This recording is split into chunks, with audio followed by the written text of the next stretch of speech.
What's up, ladies and gents in Cyberland? So I'm coming back to you with another music review, and this is for Deftones' last album that was released, Gore. So up until this point, we've had different types of transitions with Deftones, from Around the Fur to White Pony, with White Pony to Self-Titled and Saturday Night Risk, because technically with everything that happened with the band, I feel like those two are really encompassed with each other. And then we had a full, not breakthrough, but just a transition period where the band kind of decided to not go back and do things they have been done, but improve on their issues and sort out their problems that happened with the fourth and fifth album. So we had Koi no Yuken and Diamond Eyes, which were monumentally great. And then at some point, I think the band wanted to go in another direction and not and of course, you always want to improve and stuff, but I felt with Gore, they wanted to push the envelope on certain avenues and transitions with the music. So the first song that came out was Prayers and Triangles, and at the time when I heard it, I really didn't know what to think of it. I kind of felt like, if this is an indication of the album, I already know for a fact that it's not going to be aggressive like what Diamond Eyes and Koi no Yuken came off of. And that's not to say it's going to be a bad album. I just know it's if this is an indication, and especially once we hear another song, normally when you hear two songs, you can kind of tell that this is probably going to be a laid-back album. And then, lo and behold, when the album leaked, of course, that's exactly what it was. There were aggressive songs on it. However, it wasn't aggressive in the sense of like Around the Fur, White Pony, or Koi, or Diamond Eyes, or even Saturday Night Risk. It was songs were more laid back, kind of mellowish, but heavy with guitars and such.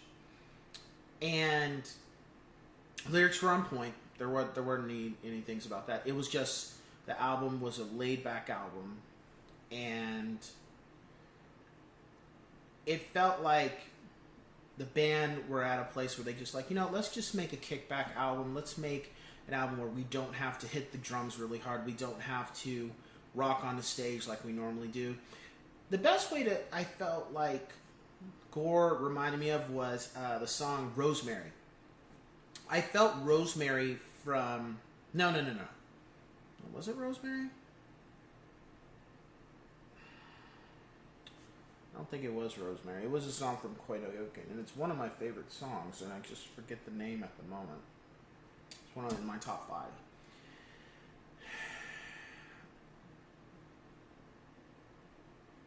I would say... let me just look. Shoot. I'm doing a review. Might as well just find it. It was the... Oh, yeah, it was Rosemary. My bad. Yeah, it was Rosemary. So, with the music of Rosemary, I felt like they took that to the next step, and that's really what became Gore. Because there was a lot of songs that just had that Rosemary vibe to it. It had the aggressiveness. It just wasn't sped up, and it wasn't hard-hitting, but it kind of had that. And then also, like... And some people will say this is the outro for Rosemary. I spliced it and put it with Goon Squad because I felt like that sounded more like it goes with Goon Squad than ending off on Rosemary, but that's me. That little segment is kind of like what Gore ended up becoming. So it's a different album. It's not an album that I dislike. I like it, again, it's better than everything I like more than Adrenaline. However, if I'd rank it, it's not going to be in my top 4. It would probably be at the lower end. Only because, I like the aggressive sides of bands. I do like the softer songs and stuff and the laid back, but I'm more of an aggressive type person for music. I like that hard-hitting stuff.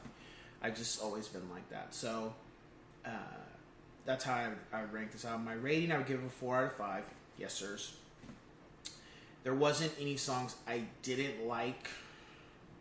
However, as opposed to the other albums, in comparison with this one, it's very similar to Adrenaline with me, where there's just not really songs that stick with me as much as the other albums.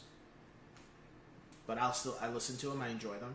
It'll be very interesting to see what comes after this, but we'll get to that in a minute. So, for my songs, top 5 songs, of course, I think if this album had some solos in these songs, I think it probably would have been ranked a lot higher for me, because the Phantom Bride song with Jared Cantrell from Alice in Chains, the guitarist, that just to me was the standout for this album, hands down, because not only was the music great, but having that solo, and I really think Steve should probably start incorporating a little bit of solos in albums moving forward, because it really works, you know. So Phantom Bride, Acid Hologram is probably one of my favorite songs too, because I like the transition. However, it has a little bit of a nuance to it of new sound for them, but it keeps that little bit of when they're hitting those chords, it keeps a little bit of Around the Fur and White Pony in there. The other 2 songs is Hearts, Wires, and LMIRL, which I don't know what the hell. I still don't. I think I remember somebody said what it stood for, but I forgot. However, those are my top 5 songs. So I'm really looking forward to the next album. The album should be out hopefully this year, with all the crap going on with a certain situation right now where people are on lockdown. They said it's going to be more aggressive than Gore, and I'm like, if they can keep elements of Gore but still have the aggressive side, hey, I'm great. I'm good with that. I have yet to be disappointed by the band and anything they've released. I feel there's just some albums I like better than others, and that's with anything.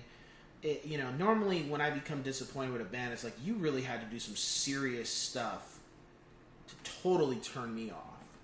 And there are some bands that I may review and point that out. But it's neither here nor there right now for this album review. So, with that being said, we will cue the music.